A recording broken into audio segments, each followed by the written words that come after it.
I have never spoken to President Trump about the Epstein files. Did you ever tell the Attorney General that Donald Trump's name is in the Epstein files? During many conversations that the Attorney General and I have had on the matter of Epstein, we have reviewed. The question is simple. Who did you tell the Attorney General that Donald Trump's name is in the Epstein files? Yes or no? Why don't you try spelling it out? Yes or no, Director? Use the alphabet. Yes or no? No? A, B, C, Director, D, E, F?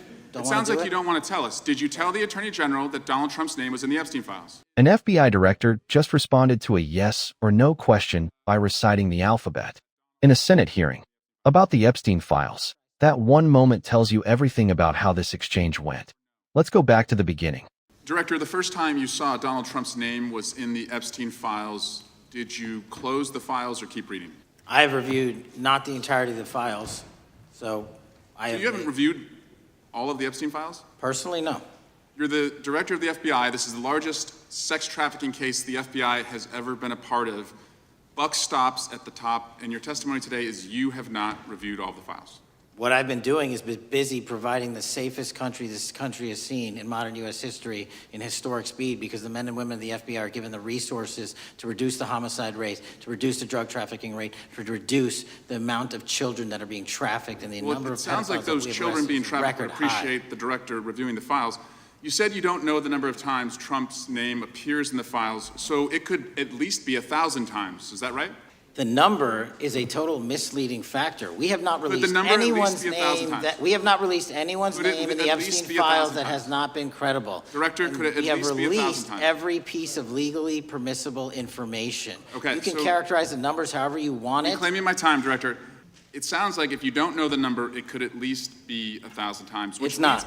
It's not. Is it at least 500 times? No. Is it at least 100 times? No. Then what's the number? I don't know the number, but it's not that. The FBI director just testified that he has not personally reviewed all the files from the largest sex trafficking case in FBI history. And when pressed on how many times the president's name appears in those files, he said he doesn't know the number. For the director of the agency that holds those files, I don't know is not a procedural answer. It is a choice. My job is to provide for the safety and security of this country. My job is not to engage in political innuendo so you can go out to the sticks and get your 20-second hit in your fundraising article. Director. Keep going, reclaiming your time, because the people of California are being underserved by your representation. If the president is not implicated, why not release everything that involves him? We have released everything, the president and anyone else's side, that is credible and lawfully be able to be released. Anyone that says that needs to look at the stats alone and go back to the state of California, who's receiving the biggest surge in FBI resources through my redeployment, because the cities of Los Angeles, San Diego, and San Francisco need it. Director, remembering your oath, did you ever tell the Attorney General that Donald Trump's name is in the Epstein files? The Attorney General and I have had numerous discussions about the entirety of the Epstein files and the reviews conducted by our team. Did you tell the Attorney General that Donald Trump's name is in the Epstein files? And we have released where President Trump's name is in the Attorney's It's a simple question. file. Did you tell the Attorney General that the president's name is in the Epstein files?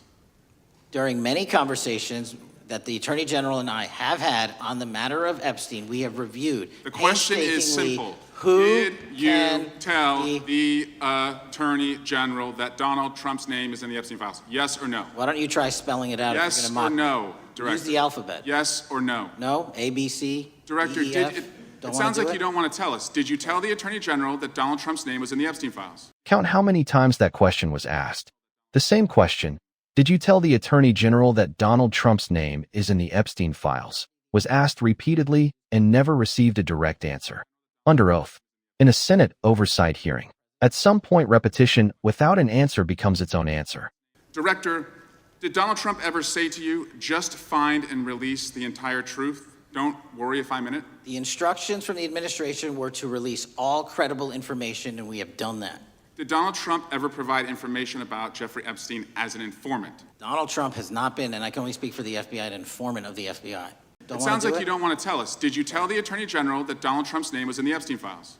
Why don't you try serving your constituency by focusing on reducing violent crime in this country and the number of pedophiles that are legally harbored in your sanctuary cities in California? I'll work with you on that. Regular order, Mr. Chairman. I'm the gentleman from California. So, Director, you've played this cute shell game where you say you can't release everything because the court has said that it legally is not allowed to be released. but the court calls bullshit. Judge Richard Berman said that when you went to the court, quote, information contained in the Epstein grand jury transcripts in comparison to Epstein investigation information and materials in the hands of the Department of Justice. This is the most legally significant moment of the entire exchange. A federal judge, not a senator, not a political opponent, stated on record that the information held by the Department of Justice vastly exceeds what has been made public. That is not an accusation from across the aisle. That is a judicial observation. And it directly contradicts the claim that everything legally permissible has already been released. So let's move on, Director. You wrote a book called Government Gangsters. You identified 20 individuals in that book. Director, considering that you have identified these people as, quote, government gangsters, will you recuse yourself from making any investigation decisions about these individuals? Anyone that has been terminated at the FBI has been done so the because question they failed again, to meet the muster in their Director, constitutional I will obligation. work on the audio-visual capabilities. I'm going to borrow your terminology and call bullshit on your entire career in Congress. Reclaiming my time, It has been a disgrace to the American Director, I'm people. reclaiming my time. You can reclaim your time all you want. Mr. Chairman, you're going to allow a witness to speak this way? Could the gentleman be extended an additional 20 seconds to complete his thoughts, since the witness decided to interrupt him continuously? And the witness will be able to respond if he wants. We'll make sure he has time to do that. My question Now, is, will you, Director, recuse yourself, yes or no, from investigating or making decisions about the 60 individuals, including myself, that you identified as government gangsters? Yes or no? Time of the gentleman has expired.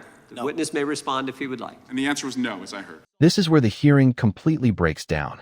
The FBI director wrote a book identifying political opponents as government gangsters. 20 of those individuals have since faced investigations or adverse actions under his watch. When asked whether he will recuse himself from decisions involving those same people, he calls the congressman's entire career a disgrace. That is not a defense. That is confirmation that the question hit exactly where it was supposed to.